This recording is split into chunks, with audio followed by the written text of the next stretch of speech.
विपक्ष दलों ने पार्लियामेंट के अंदर में जो हंगामा किया, नारेबाजी करके व्यवधान किया, उसके वजह से हमारे कामकाज का प्रतिशत में बहुत कमी आई है। असली भावना निकल आई है, जो अम्बेडकर जी के प्रति इनकी असली भावना है वो निकल आई है। इसलिए अब ऑपोजिशन से डर है। हमारी मांग यही है कि गृह मंत्री जी इस्तीफा दे, क्योंकि उन्होंने महामानव डॉक्टर बाबा साहेब अम्बेडकर का अपमान किया है।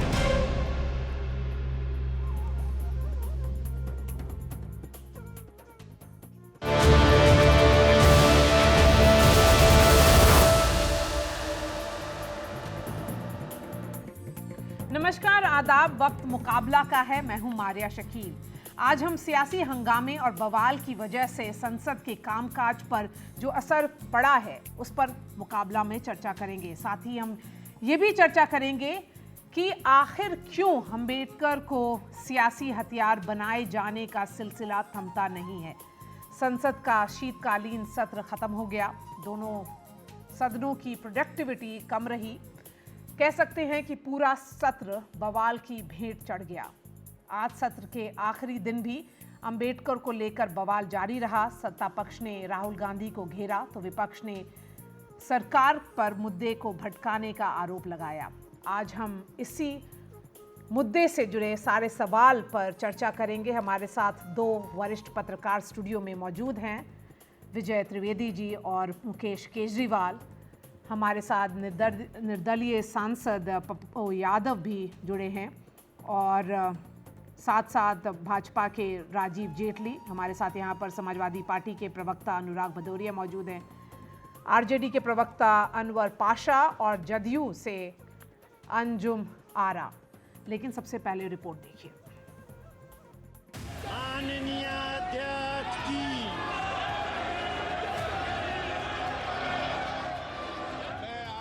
से पुनः आग्रह करता हूं कि संसद की गरिमा मर्यादा बनाए सबकी सामूहिक जिम्मेदारी है।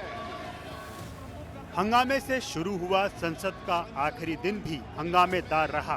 किसी भी दौर पर किसी भी तरह का धरना प्रदर्शन करना उचित नहीं है। दोनों सदनों में विपक्ष ने अंबेडकर के मुद्दे पर सत्ता पक्ष को घेरने की कोशिश की।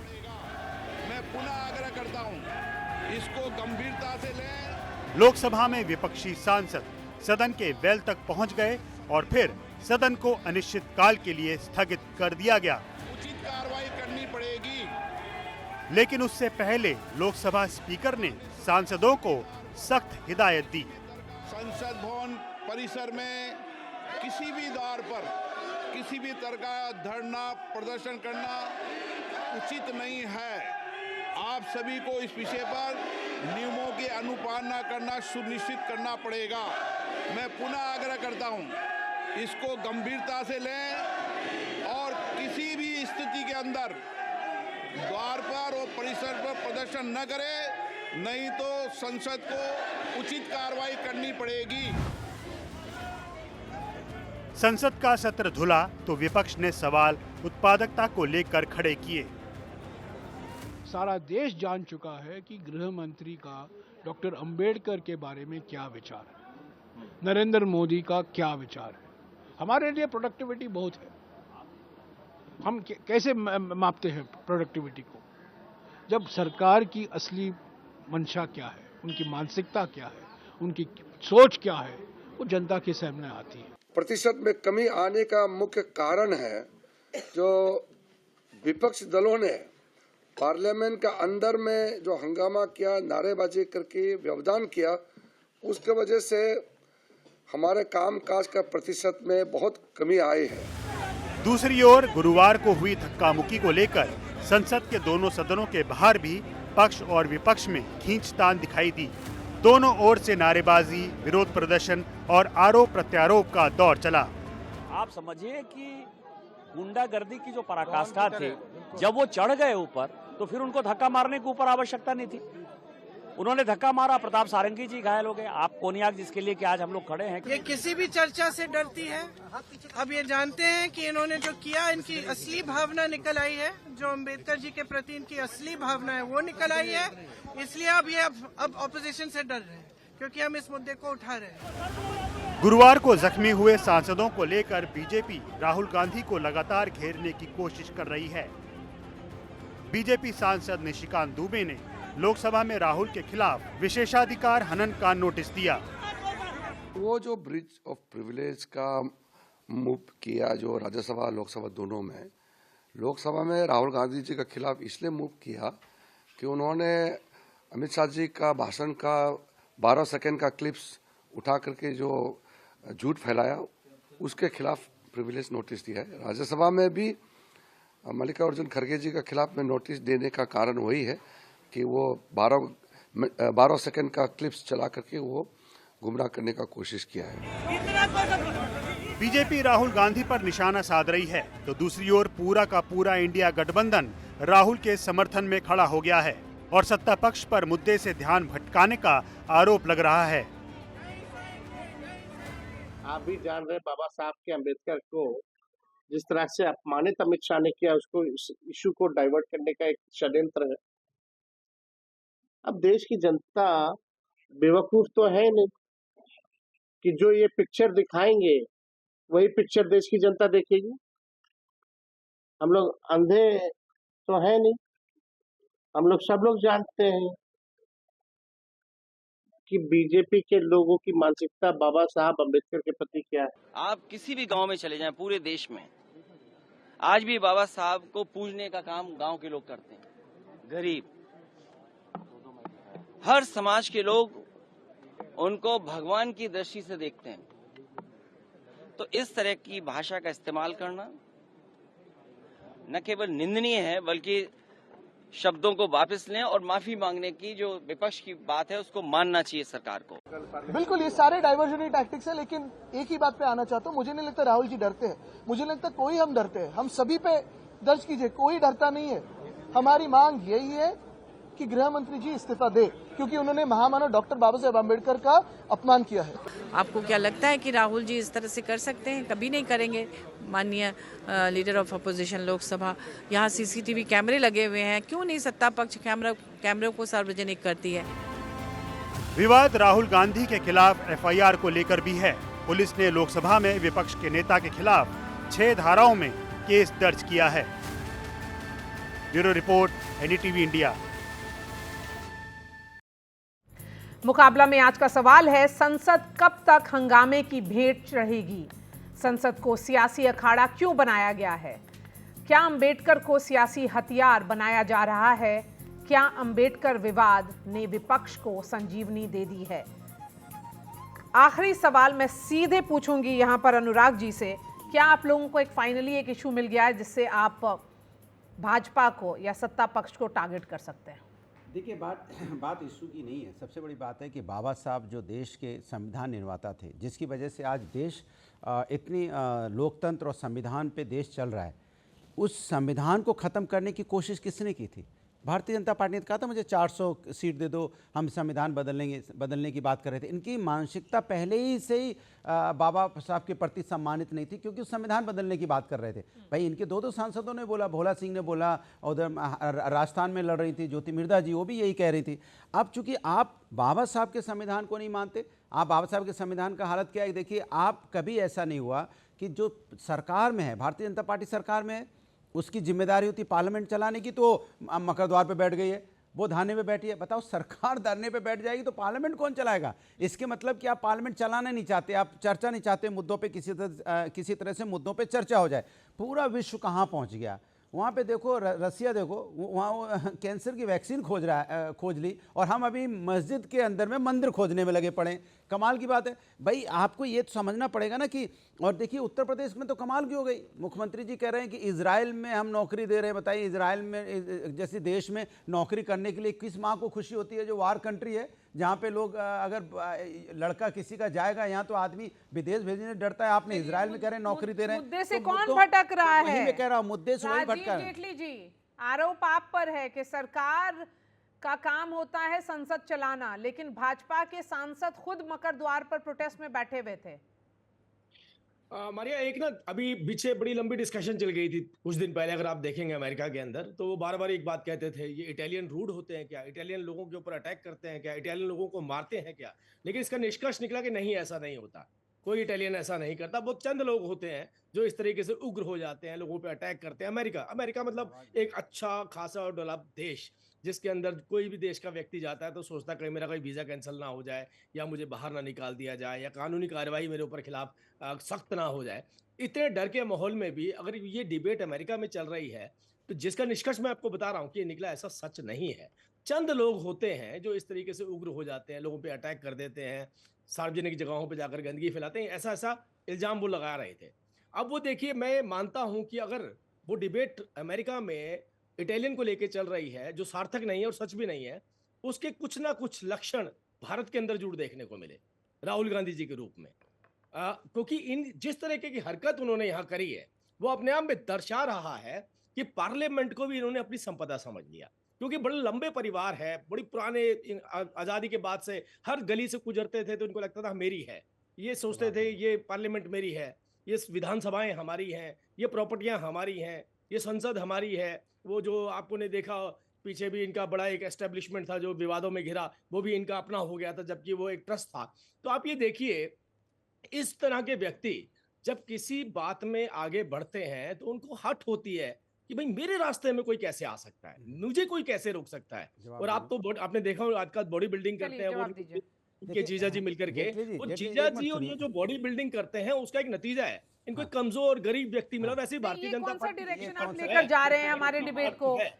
मुकाबला में इस तरह का डायरेक्शन मत ले जाइए। चलिए, देखिए, बॉडी कमाल की बिल्डिंग बात और ये करें। सब की बात मत नहीं करिए। नहीं, मैं कमाल कुछ की और बात बोलना कर रहे हैं। चाह रहा हूं, ये नहीं सरकार बोल रहा, आपकी बॉडी है, बिल्डिंग में नहीं जा रहा हूं। पार्लियामेंट को बॉडी ऑर्डर में बिल्डिंग लाने नहीं की जा रहा हूं जिम्मेदारी मैं। आपकी है, पार्लियामेंट चलाने की जिम्मेदारी आपकी है। नहीं, जनता ने मैं- आपको अगर सत्ता दी है, वैसे मैं अल्पमत में एक है, बात आप पूरी कर बैसाखी दूं। में भी आप हैं, भी तो प्रताड़ित बैसाखी होंगे की कहीं ना सत्ता कहीं, पे किसी अगर ना आप किसी बैठे दिन राहुल हैं गांधी तो कम से से। कम जनता लेकिन के मुद्दों पे अभी तो मैं बात थोड़ा राहुल करेंगे कि गांधी नहीं जी को करेंगे? चर्चा कर रहा हूं। आपने पार्लियामेंट मुझे चलने थोड़ा सा नहीं मौका दी, दीजिए, उसके एक बाद बार मैं भी पूरा टाइम पार्लियामेंट के आपको दे अंदर में दूंगा बोलने जनता के मुद्दों पे चर्चा नहीं हुई और पार्लियामेंट के मुख्य द्वार पे आप मकर द्वार पे जाके बैठ जा रहे हैं, भाई धरने पे आप बैठ जा रहे हैं। तो आप जो चाहते हो पार्लियामेंट चले नहीं, आप पार्लियामेंट के बाहर ही बैठ गए। अभी तो कह रहे थे नहीं, विपक्ष नहीं चलने दे रहा है, मैं आप माया, पार्लियामेंट के बाहर बैठ अरे के धरना दे रहे हैं। आपने क्यों? मेरे को इसलिए दे रहे हैं इंटरप्ट कि करके बाबा साहब लोगों का को अगर बीच में आपने अपमान घुसाया किया है, है तो माफी तो मांग मेरा लीजिए ना। मेरी आदत क्या नहीं है। दिक्कत है? बाबा साहब ने NDTV संविधान बनाया था, NDTV आप उनका भी जवाब सुन लेते हैं, उसके बाद फिर वो जवाब कहाँ मैं यहाँ से- पर आप अपने फोन और NDTV फ्रेंड में को इस तरह लाऊंगी। की प्लीज ओवरलैपिंग चलिए चलिए होती नहीं थी। अगर आप कर रहे हैं तो मुझे एक बार मौका दीजिए। एनडीटीवी का कंसेप्ट अलग है ना डिबेट जी, का, जी। वन वन वन करके करते हैं ना आप, जी, तो जी। मुझे एक बार बोलने दीजिए, उसके जी बाद राजीव जी।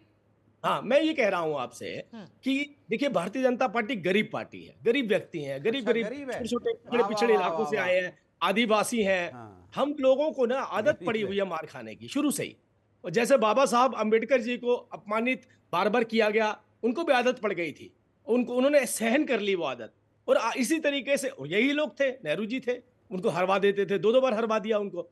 जो जो बाबा साहब अंबेडकर जी ने सफर किया ना, वही उस गरीब व्यक्ति ने सफर किया। हमारे उड़ीसा के जो सांसद हैं, जिनको चोट लगी है, 2-2 लोग हमारे अस्पताल में पड़े हैं, ये भी आज वही दिन वापस आया। अगर बाबा साहब होते तो देखते, 5 सेकंड। ये अभी तक रवैया नहीं बदला, एक मिनट। पीढ़ियां बदल गई। नेहरू जी जो करते थे और राहुल जी उससे भी अग्रेशन में आगे आ गए। फिर भी ज्यादा विजय उन्होंने- त्रिवेदी जी और मुकेश केजरीवाल दोनों अब सवाल पूछेंगे, बाकी जदयू और आरजेडी से। पहले आप। सवाल ये है कि ये जो लड़ाई हो रही है, आपने बहुत महत्वपूर्ण सवाल पूछा है कि अंबेडकर को सियासी हथियार बनाया जा रहा है। क्या तो इसमें है ही नहीं। अंबेडकर को तो सियासी हथियार के तौर पर ही इस्तेमाल कर रहे हैं ना। और आप 2024 के लोकसभा चुनाव से महाराष्ट्र के विधानसभा चुनाव तक आएंगे तो आपको पूरी पॉलिटिक्स समझ में आएगी। 2024 के लोकसभा चुनाव में दलित vote bank Bharatiya Janata party और एनडीए से खिसक गया।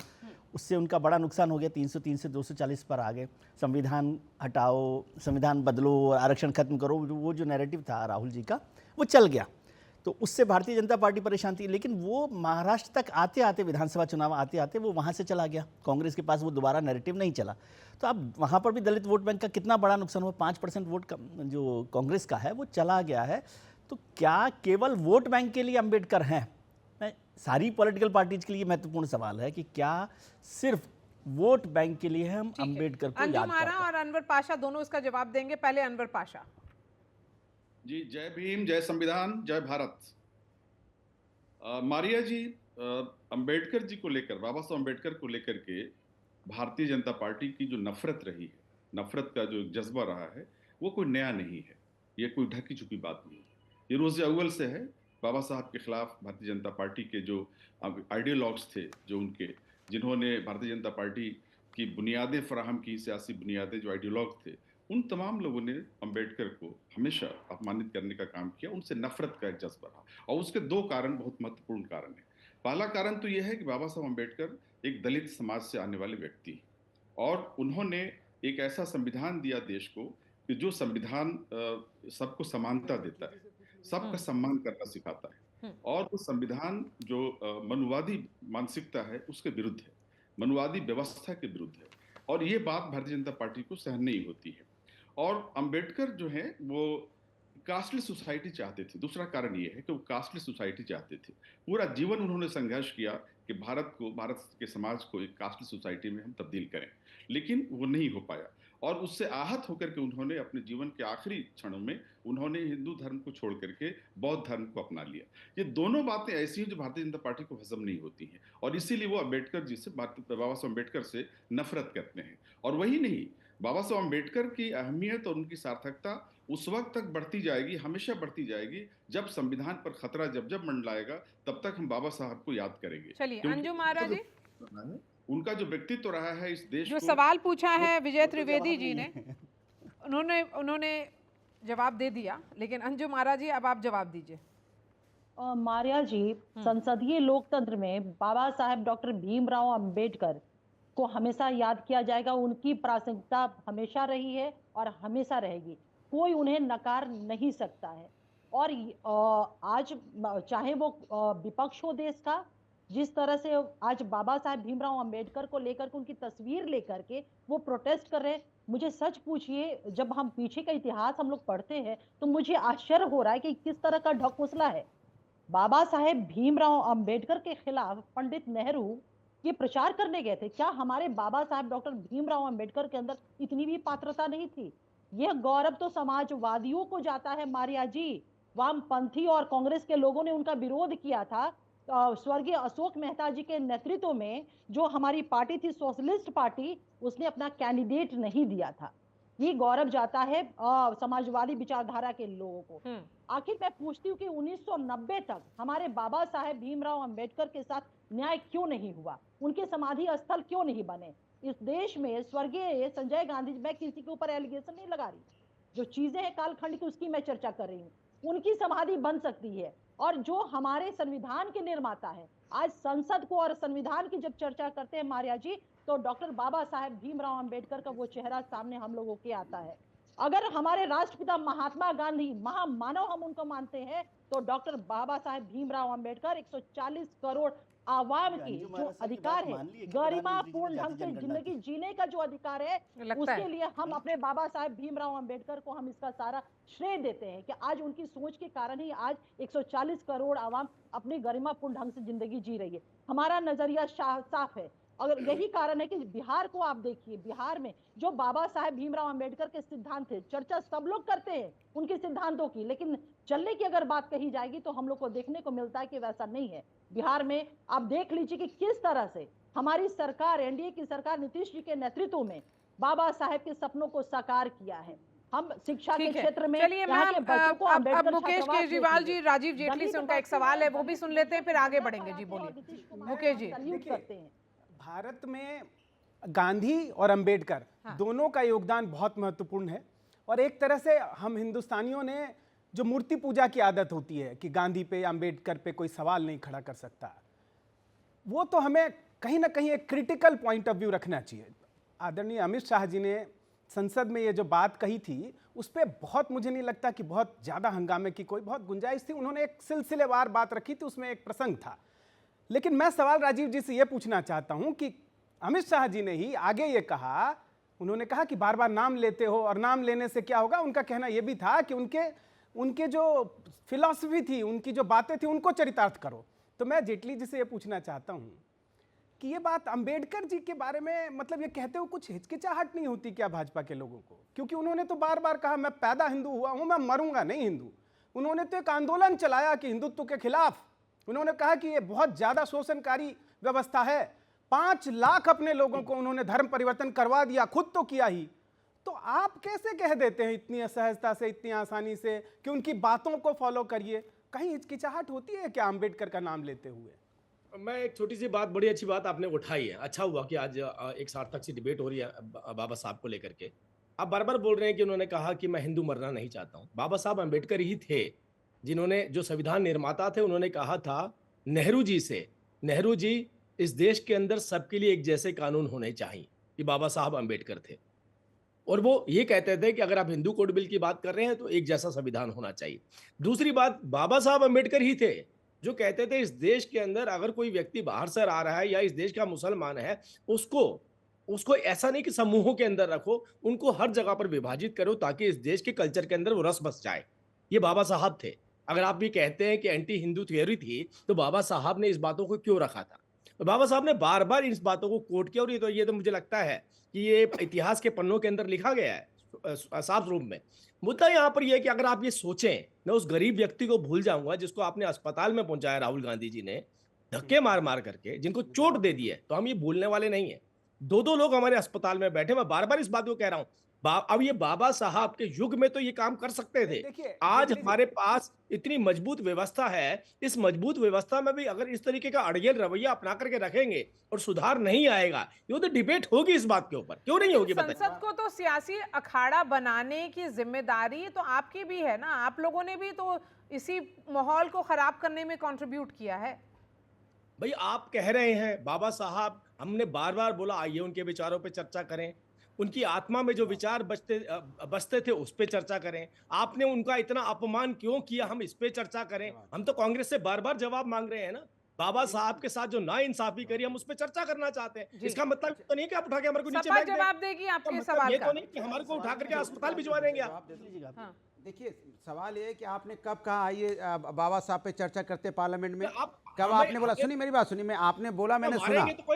अरे सुनिए तो, अरे सुनिए, आपने बोल लिया। आप बताइए बाबा साहब पे कब पार्लियामेंट में चर्चा की? भारतीय जनता पार्टी ने कब मांगा कि बाबा साहब पे आइए चर्चा करते हैं, उनके सिद्धांतों पे चर्चा करते हैं, उनकी बातों पे चर्चा करते हैं, उनके आदर्शों पे चर्चा करते हैं? बताइए आप कब आपने मांगी ये चर्चा?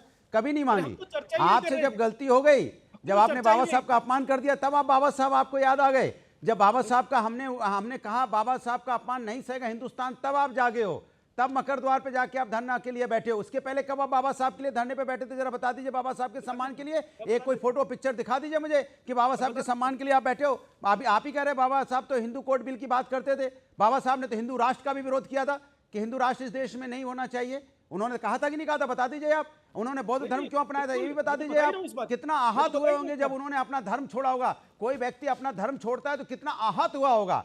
आप उस पर चर्चा नहीं करना चाहते, क्यों आहत हुए? तो उस पर चर्चा कर लीजिए। आइए सदन में चर्चा करते हैं। बाबा साहब क्यों आहत हुए? जो संविधान बनाया, जिसने देश को संविधान दी, देश को दिशा दिया, देश को एक रास्ता दिया जिसपे आप हम सब पूरा हिंदुस्तान जी रहा है, उसके उन्होंने बौद्ध धर्म क्यों अपनाया? इस पर चर्चा हो जाए। सवाल यह है कि आप इस पर चर्चा नहीं करना चाहते। सवाल है कि आप बाबा साहब पे फंस गए तो आप किस पे लेके चले गए? दूसरी तरफ मोड़ दिया आपने। किस तरफ मुद्दा आपने मोड़ दिया? आप मुद्दा मोड़ना जानते हैं। कभी संभल भाग जाएंगे, मुद्दे को मोड़ेंगे। कहीं बाबा साहब पे यहाँ पे चर्चा होगी तो आप पता नहीं किस तरह की बात कर। आजकल ऐसा लगने लगा पार्लियामेंट में जैसे, नहीं एक सेकंड, पार्लियामेंट में ऐसा लग रहा है जैसे छात्र राजनीति होने लगी है। पहले यूनिवर्सिटी में ऐसी राजनीति होती थी, वैसे छात्र की राजनीति आज पार्लियामेंट में देखने को मिल रही है। तो लेकिन इसमें आप बोल रहे हैं नहीं, एक मिनट राजीव जी, मैं 30 सेकंड में खत्म कर दूंगा। 30 सेकंड में खत्म कर दूंगा। 30 सेकंड में मैंने तो बाबा साहब के विचार को बताया, लेकिन अगर मैं अनुराग जी की बात को भी आगे रख दूं तो आप ये बताइए गुनहगार कौन थे? अंग्रेजों के साथ, जो अंग्रेजों के साथ बैठकर के नीतियां बनाते थे वो थे, मतलब कि नेहरू जी।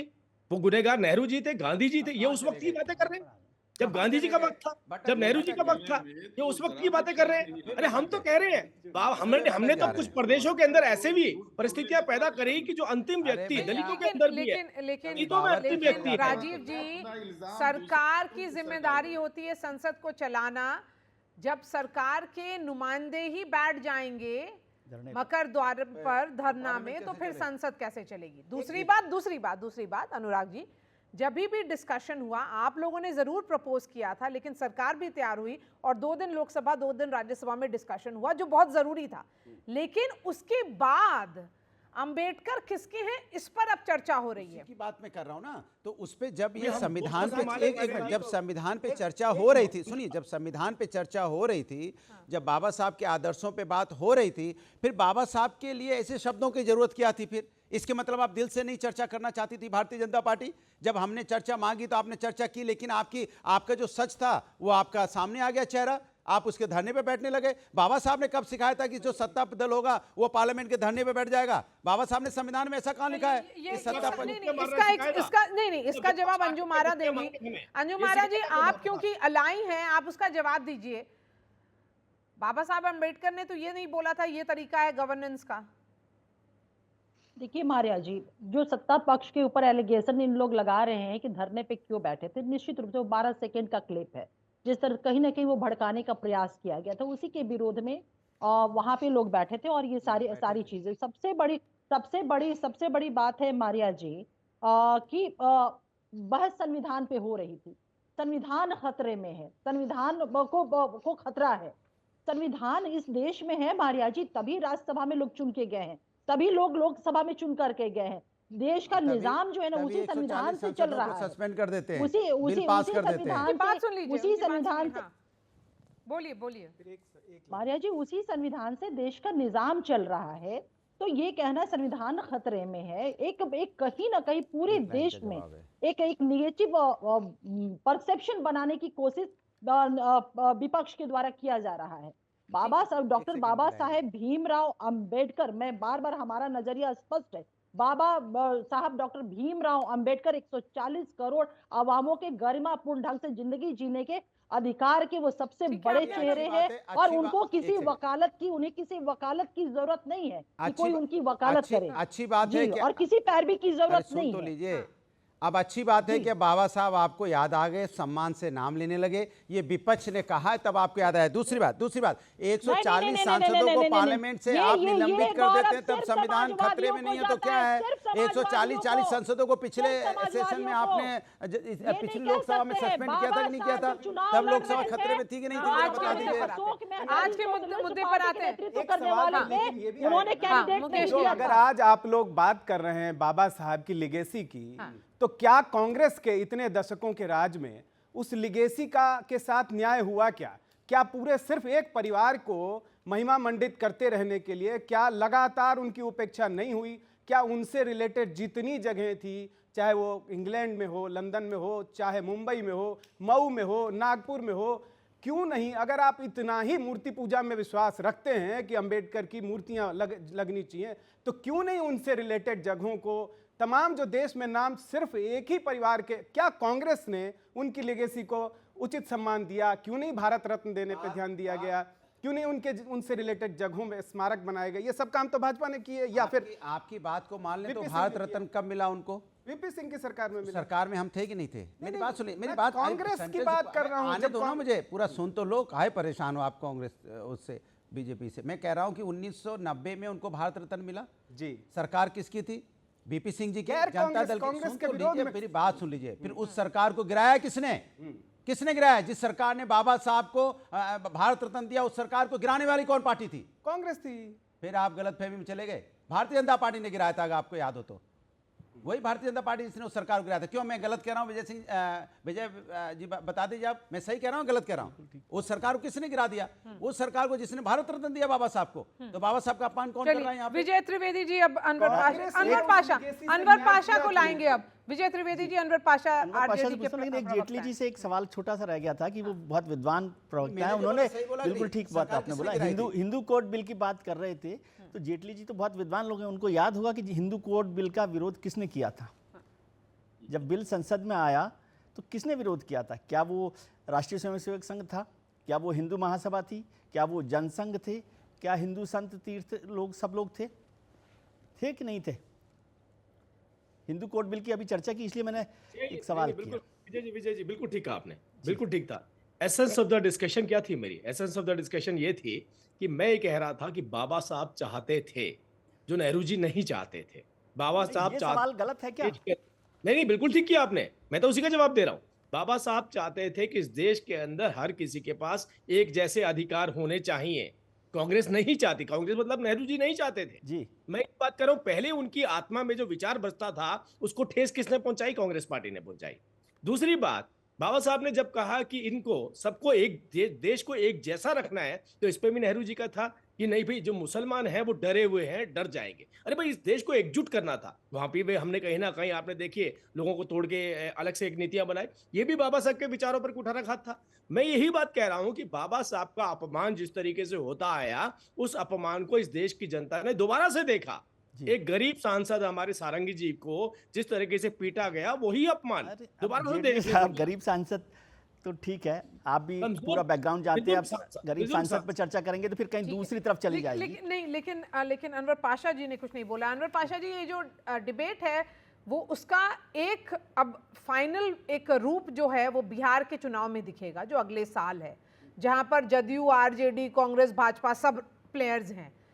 वहां पर हम लोगों ने अभी कुछ दिन कल ही लालू जी का बयान सुना।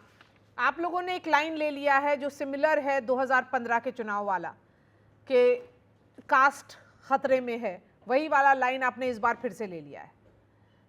देखिए मारिया जी, ये बहुत दुखद है कि आज 75 साल से ज़्यादा हो गए हमारे देश को आज़ाद हुए, संविधान को इम्प्लीमेंट हुए लगभग 73-74 साल हो गए, और आज हालत ये है भारतीय जनता पार्टी के राज्य में, सरकार में, कि बाबा साहब अम्बेडकर का, जो हमारे संविधान के ही निर्माता नहीं, नए भारत के भी निर्माता थे, उनका नाम लेना एक जुर्म हो गया है, एक गुनाह हो गया है। जो वक्तव्य, जिस तरह के भाषण, जिस तरह के शब्द अपमानजनक इस्तेमाल किया हमारे गृह मंत्री जी ने, वो साबित करता है कि आज अम्बेडकर का नाम लेना, बाबा साहब अम्बेडकर का नाम लेना एक तरह से गुनाह बन गया इस देश में। उन्होंने क्या कहा? अम्बेडकर अम्बेडकर अम्बेडकर अम्बेडकर क्यों जचते रहते हो? अगर तुमने भगवान का नाम जचा होता तो तुम तो स्वर्ग में चले जाते। क्या इससे क्या दर्शाता है कि अम्बेडकर जी का नाम लेना आज गुनाह बन करके रह गया है। ये बहुत दुर्भाग्यपूर्ण है देश के लिए, पूरे देश के लिए चिंता का विषय है।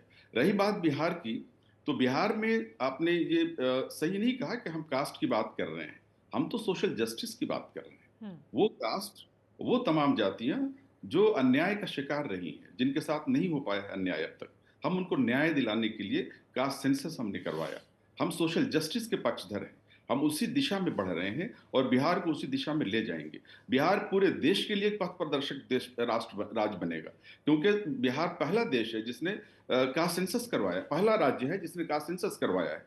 और हमने उस कास्ट सेंसस के आधार पर 100 साल पुराने आंकड़े पर, कास्ट सेंसस के 100 साल पुराने आंकड़े पर जो रिजर्वेशन की जो सीमा निर्धारित की गई थी, हम उस सीमा को तोड़ा और हम 50 से 65 पर ले गए उसको, और हम चाहते हैं कि वो संविधान की नवी सूची में शामिल उसको किया जाए, जिसको शामिल नहीं कर रही है भारतीय जनता पार्टी। उससे अंदाजा होता है कि भारतीय जनता पार्टी किस तरह से जो शोषित वर्ग है, जो वंचित वर्ग है, उसके अधिकारों का हनन करना चाहती है और उनको अधिकार देना नहीं चाहती। हम उस पर आगे बढ़ेंगे। विचार जो था वो वंशवाद की राजनीति के खिलाफ था। हम नहीं, अम्बेडकर ने पूरी कॉन्स्टिट्यूएंट असेंबली में पाशा साहब परिवारवाद की राजनीति के खिलाफ बोला है। त्रिवेदी जी, कास्ट का परिवारवाद की राजनीति पर चलकर अम्बेडकर जी, कास्टिज्म का जो पूरा का पूरा सिस्टम है वो कहां से आया है? मनुवाद से आया है। और आज भी मनुवाद के जो समर्थक है, मनुवादी विचारधारा के मानने वाले जो लोग हैं, उनको किसी भी तरह से हजम नहीं होता कि जो वंचित समाज है, जिनको अछूत समझते आए हैं अब तक, वो बराबरी का दर्जा हासिल कर ले। इसीलिए नफरत है, बाबा साहब के खिलाफ नफरत है। इसलिए नफरत है कि बाबा साहब सबसे बड़ी अड़चन है, सबसे बड़े रोड़ा है हिंदू राष्ट्र की राह में। उन्होंने एक ऐसा संविधान दिया है जिसके रहते हुए हिंदू राष्ट्र का निर्माण नहीं हो सकता, और यही दर्द है आपका, यही आपके सीने पर सांप लौटता है। और हम इसका जवाब आपको देंगे बिहार में। बिहार की जनता तैयार है 2025 में जवाब देने के लिए, और वंचित समाज को अधिकार देने के लिए हम दलित ने जवाब दिया है, पिछड़े ने जवाब दिया, अंतिम व्यक्ति ने जवाब दिया। देखिए मैं एक बात बताना चाहता हूं, को एक मॉडल राज्य का दर्जा दिलाएंगे। मैं एक बात बताना चाहता हूं, हर बार ये कास्ट सेंसस की बात करते हैं, देखिए वो होगा या नहीं होगा एक अलग सब्जेक्ट है। हमारी जो रियासत है, हम अंतिम व्यक्ति की बात करते हैं, पूरे देश के लिए एक हमारी राजनीति किस बात से प्रोपेल कर सकती है। और हम सोचते हैं कि अंतिम व्यक्ति जब वो अधिकार पहुंच जाएगा तो इन जैसी दुकानें अपने आप ही बंद हो जाएगी। अनवर पाशा जी, जरा आप राजीव जेटली जी की बात सुन लीजिए। आपने अपना पॉइंट बता दिया है, उनकी अब बात सुनिए। राजीव जी, मैं एक ही बात बोलूंगा। मैं आपको कह रहा हूं कि यही तो विचारों का फर्क है। देखिए इन्होंने बोला कास्ट सेंसस, मैं बोलूंगा रिलीजियस सेंसस क्यों नहीं करना चाहिए। मैं उसमें नहीं जा रहा हूं फिलहाल। मैं कह रहा हूं आपको कि रिलीजियस सेंसस का डेटा भी आप देते रहे हैं। ये सुन लीजिए आपके लिए भी फायदेमंद होगा। और आपके आप तो करा राजनीति ही के लिए नहीं रहे हैं नहीं, सेंसस। आपकी राजनीति आप पार्टी के लिए सेंसस तो नहीं, छोड़िए, आप अरे सामान्य सुनिए। सेंसस नहीं करा पा रहे हैं। जो मैं कह सामान्य रहा हूँ सेंसस है आप जिसको होना राजनीति चाहिए था 2 साल पहले शुरू, वो नहीं किया आपने अब तक। नहीं सुनिए 21 में होना चाहिए था। हाँ हो गया 21 में आप कराना था, आपकी नहीं करा राजनीति पाए। क्या कारण है, किस डर से नहीं करा पा रहे हैं? लीजिए, सेंसस क्यों अंतिम नहीं हो व्यक्ति रहा को है? सुनने दीजिए भाई। आप तो आपको क्यों यही हो तो रहा दिक्कत है? है आपकी। आप यहाँ ऐसा कर रहे हैं, वहां मुक्के करा मारते हैं रहे हमें, आप? इसका जवाब टीवी है के आपके ऊपर पास? क्यों बोलने दे रहे हैं? तो इससे जनगणना तो करा सबूत नहीं मिल क्यों रहा रहे हैं आप? है। क्यों नहीं करा रहे इससे हैं? तो सबूत इसका मिल रहा जवाब है आपके पास? कैसे हालात ये है तो तो बताइए। तो जनगणना सदन में किस तरीके के हालात होते होंगे? था, मैं यही बात 2025 बोलना आ चाह रहा हूँ गया। आपसे, एक मिनट आप सुन लीजिए। 2025 मैं ये कह रहा हूँ कि में अंतिम व्यक्ति तक अगर फायदा पहुंच जाता है, गरीब व्यक्ति तक फायदा पहुंच जाता है, तो वहां पे हमारी राजनीति प्रोपेल करती है और इनकी दुकान बंद होती है। सीधी सी बात। ये अंतिम व्यक्ति की बात कभी नहीं करेंगे, ये कास्ट की बात करेंगे। तोड़ो तोड़ो तोड़ो फोड़ो फोड़ो, मारो काटो, ये इस तरीके की बात करेंगे। हमने हमारी तो एक ही नीति है और हमें पता है कि हमने आपको धाराशाही कैसे करना है, हमें मालूम है। हमने कोई धाराशाही करने के लिए राजनीति नहीं करनी है, हमने हर सुविधा अंतिम व्यक्ति तक पहुंचानी है। इस बात को जाने बगैर कि वो अनवर पाशा है, वो अनवर पाशा है, अंजुम मारिया है, चलिए हमारे साथ अब पप्पू यादव जो निर्दलीय सांसद हैं वो जुड़ गए हैं, और मैं आप लोग दोनों से कहूंगी कि आप क्वेश्चन से यहाँ पर हमारे साथ जुड़िए इनसे सवाल पूछने के लिए। पप्पू जी, आप उस वक्त मौजूद थे जब ये हुआ पार्लियामेंट में, आपने क्या देखा? क्योंकि ये भी कहा जा रहा है आप एक आई विटनेस एमपी हैं और कांग्रेस का कहना है कि अभी तक सीसीटीवी क्यों नहीं रिलीज किया है सरकार ने। देखिए, ये बात सबसे पहले मुझे तो समझ में नहीं आती कि बाबा साहब अंबेडकर जिनके विचारधारा, जिन्होंने आर्थिक आज़ादी दी, सामाजिक आज़ादी दी, राजनीतिक आज़ादी दी, शैक्षणिक आज़ादी दी और हर व्यक्ति को जीने मुस्कुराने का एक माध्यम बने। और जो लोग बाबा साहब अंबेडकर की बात करते हैं, इनको मैं 5 बात कह दूं। सन 42 में इनकी भूमिका कुछ नहीं। मनुस्मृति और अंबेडकरवादी आइडियोलॉजी को पढ़ लीजिए। सावरकर के उस विचार को पढ़ लीजिए जो बाबा साहब अंबेडकर के विचारों के खिलाफ भारत के संदर्भ में कही गई। मुखर्जी जी का मुस्लिम लीग के साथ सरकार बनाना, कैबिनेट में जाना और उनका बाबा साहब अंबेडकर की आलोचना, सरदार पटेल का वो बयान, लगातार एसटी एससी 2003 मंडल कमीशन में ये एक बार सरकार में आए।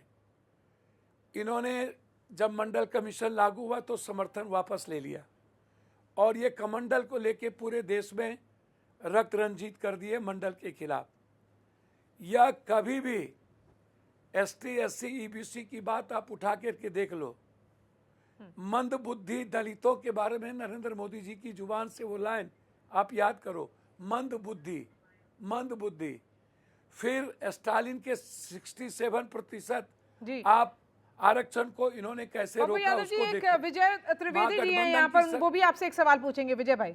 नहीं सुनिए पप्पू जी, एक तो मैं बधाई देना चाहता हूँ पप्पू जी को कि जिन्होंने वाजपेयी सरकार को समर्थन दिया था विश्वास मत पर। मुझे याद है उस दिन वो किस तरह से एम्बुलेंस से वहाँ पर पहुँचे थे संसद में वाजपेयी सरकार को। वो वाजपेयी सरकार वही वाली है जिसका श्यामा प्रसाद मुखर्जी और 1942 का जिक्र कर रहे हैं। लेकिन उससे भी बड़ी बात है कि कांग्रेस ने उन्हें टिकट नहीं दिया, उसके बाद भी वो कांग्रेस के पक्ष में आज दिखाई दे रहे हैं, ये भी अच्छी बात है। और उनको 1990 का वीपी सिंह सरकार में भारतीय जनता पार्टी का जो सरकार से वापस होना है वो तो याद है। वो भी याद होगा कि राजीव गांधी ने क्या भाषण दिया था, 90 मिनट का जो भाषण था आरक्षण को लेकर, शायद याद होगा, क्योंकि पप्पू जी की बड़ी याददाश्त भी अच्छी है। मसला ये है पप्पू जी कि जो आज संसद में हो रहा है उस पर क्या हम इसी तरह से मौके बेमौके अपनी जो विचारधारा है उसको बदलते रहेंगे? और वही सारी राजनीति और अम्बेडकर की बहस जो मारिया जी कर रही है वो यही बहस है। मारिया बात ही ये कर रही है क्योंकि हम विरासत भी चाहते हैं, विचार भी चाहते हैं, लेकिन सिर्फ वोट के लिए, जब तक कि हमें उसके पक्ष में खड़े दिखे होने की जरूरत हो। आपसे तो हम उम्मीद करते हैं कि आप बहुत साफ गोई से बोलने वाले लोग हैं। हालांकि आपको सबने आहत किया, लालू जी ने किया, मुझे याद है, फिर राहुल जी ने भी किया, ठीक है, लेकिन फिर भी आप खड़े होते हैं तो इस पर कुछ बात कीजिए ना। मेरे बारे में बहुत क्लियर समझिए। आपको पता है कि मेरा जो लाइफ है, मेरा जो पॉलिटिकल वे है, वो बिल्कुल किसी पार्टी से और किसी चीज़ों से बंधा हुआ नहीं है। हम 5-5, 6-6, 7-7 वर्ष संसदीय जीवन चुने गए हैं। कल जो घटना घटी मैं उस पर सिर्फ आपको कहना चाहूँगा। मेरा कहना इस बात को लेकर के है कि आप अंबेडकरवादी सोच के खिलाफ, विचार के खिलाफ, मैं बात क्या कर रहा हूँ, मैं प्रेजेंट में बात कर रहा हूँ कि आरक्षण के खिलाफ कौन है, निजी क्षेत्र में आरक्षण के खिलाफ कौन है। जब महागठबंधन ने बिहार में 67% आरक्षण की बात की तो कोर्ट कौन गए। जाति जनगणना पे सबसे बड़ा सवाल कि बटोगे तो कटोगे, जाति को बांटना चाहती है। एक बार नहीं कई बार मध्य प्रदेश में अन्य जगहों पर जिस रूप से लगातार बीजेपी और बीजेपी का नेतृत्व बोलती है, मैं उसमें नहीं जाऊंगा। कल की घटना पर मैं आपको सिर्फ बता के और मैं आपसे जानना चाहूँगा। मैं सिर्फ इतना कह रहा हूँ कि जितना दिन संसदीय जीवन में 7 बार मुझे एमपी एमएलए बना हुआ मैंने जिंदगी में लोकसभा में मुरारजी भाई के समय को भी मैं यदि याद करता हूं तो कभी सत्ता पक्ष लाठी लेकर के और पूरे गेट घेर करके आज तक किसी से भी, लोकसभा की बात कर रहा हूं, विधानसभा की नहीं, कभी भी इतने बड़े घटना कभी मैंने नहीं देखा। मैंने जीवन में इस तरह का तरीका मैंने नहीं देखा। हम लोग भी आ रहे थे, प्रियंका गांधी जी आगे आगे महिलाओं के साथ चल रही थी, पीछे राहुल गांधी जी के नेतृत्व में थे। राहुल गांधी जी चुपचाप 5 सांसद को लेके बहुत दूर के रास्ते से पैदल गली होते हुए वो चले गए। हम आकर के खड़े हो गए प्रियंका जी के बगल में साइड में। तब तक में हमने देखा कि बीजेपी के 3 सांसद आए और सीपीएम के सांसद को धक्का देके गिरा दिया, वो मेरे सामने गिरे। तब तक में हम खड़गे जी को लगा कि ये हमारे तरफ तो नहीं दौड़ रहे हैं, बस जरा सा उनके पैर डगमगाए वो गिर गए। हमको प्रियंका जी ने कहा पप्पू जी छोड़िए, लड़ने की जरूरत नहीं है, हम बैठ जाते हैं धरना पर। तब हम आगे आए, मैंने उनको कहा कि भैया महिला सांसद को जाने का रास्ता दे दो। आप देख रहे होंगे फुटेज पे हमसे वो धक्का मुक्की कर रहे हैं और वो बिहार के बारे में जो बोल रहे हैं। फिर मैं धक्का मुक्की करने लगे तो मैं उनको रोक करके हम सदन के भीतर गए और राहुल गांधी जी को मैंने कहा कि बातें काफी बिगड़ रही है। हम और राहुल गांधी जी दौड़ के आए और राइट साइड से हम उतरे, राइट साइड से आगे आगे राहुल गांधी जी, पीछे से हम। वो तब तक उनकी नजर सारंगी पर पड़ गई। सारंगी से वो हालचाल पूछने गए कि अरे भैया क्या हुआ, सांसद जी कैसे। तो वो इधर से पीछे से एक लड़का सांसद और उधर से निशिकांत दुबे। सु बाजे तो बाजे, चलनी बाजे। इनके कैरेक्टर के बारे में कुछ नहीं कहूँगा और इनके तरीके के बारे में। कहता राहुल गुंडाई करते हो, गुंडा बनते हो, ये गुंडाई नहीं चलेगी। और मैंने तब तक कहा कि भाई निशिकांत, आपने उनको क्या बोला? मैंने कहा ए भाई निशिकांत, मैंने कहा ए भाई निशिकांत, क्या ये एलओसी के नेताओं को इस तरह का व्यवहार सही है? कल कोई पीएम को ऐसा बोलेंगे, होम मिनिस्टर को बोलेंगे, ये गलत है और इसको आप बिल्कुल वापस करो। कहता भैया नहीं, आपसे मेरा कोई लेना देना नहीं, गुंडाई। मैंने कहा फिर गुंडा करना बंद करो, ये सही नहीं होगा, मर्यादा मत लागो और ये गलत है। फिर वहां से राहुल जी चले गए, हम भी आगे चले गए। हम बुला के लाए, आप सीसीटीवी फुटेज उठा के देख लीजिए। मैं 3 बात कह रहा हूं आपको। वो महिला सांसद कहाँ है? वो महिला सांसद सामने में क्यों नहीं आ रही है? उनको लिखा करके बीजेपी वाले एसटी एससी का केस करवाना चाहते थे कि वो एससी केस हो जाए। राहुल गांधी जी का फुटेज आज तक नहीं लाए। दुनिया का सबसे ताकतवर पीएम और होम मिनिस्टर, फुटेज होता तो अभी तक राहुल गांधी को सड़कों पर ये नंगा कर दिए होते। इनके पास कोई फुटेज नहीं राहुल गांधी जी का। इनके सांसद मुकेश राजपूत कह रहे हैं राहुल गांधी जी आगे आगे चल रहे थे। पीछे तो नहीं सारंगी थे। जी को घायल कैसे किसी- हुए? जो 2 सांसद है भाजपा के, वो घायल कैसे हुए? भाई सर सुनिए ना मैडम, जब वो बैठे हुए थे हाई वोल्टेज ड्रामा, जब वो उनके लिए कहां से तुरंत आ गया वो व्हील चेयर, और वहां पर उसको माथे पर थोड़ा सा लगाया गया। जब वो अस्पताल आए तो उनको आईसीयू में भर्ती करा के हल्का पट्टी कर दिया गया। शाम हुआ तो पूरा पट्टी कर दिया गया। रात हुआ तो पूरा का पूरा माथा ही रुई से ढक दिया गया और पिकनिक स्पॉट बना दिए गए मंत्री मुख्यमंत्री के द्वारा। भैया क्या ड्रामिस्ट है भाई। गणेश जी को दूध पिला दिया, नोटबंदी खत्म हो गई, ब्लैक मनी आ गया, 51 में सन 51 में क्या कहते हैं संशोधन हो गया। बाप रे बाप, ना 51 का पता, ना 42 का पता, ना गांधी का पता। इनकी आइडियोलॉजी नाथूराम गोडसे, ये बगैर नफरत के रह नहीं सकते इनका। और उसके बाद राहुल गांधी जी के बारे में मैं चैलेंज के साथ कहता हूं 2 बात और मैं खत्म करूंगा। ये दोनों वीडियो ये दे, नहीं तो ये देश से माफी मांगे या इस्तीफा दे, या तो मैं इस्तीफा दूंगा।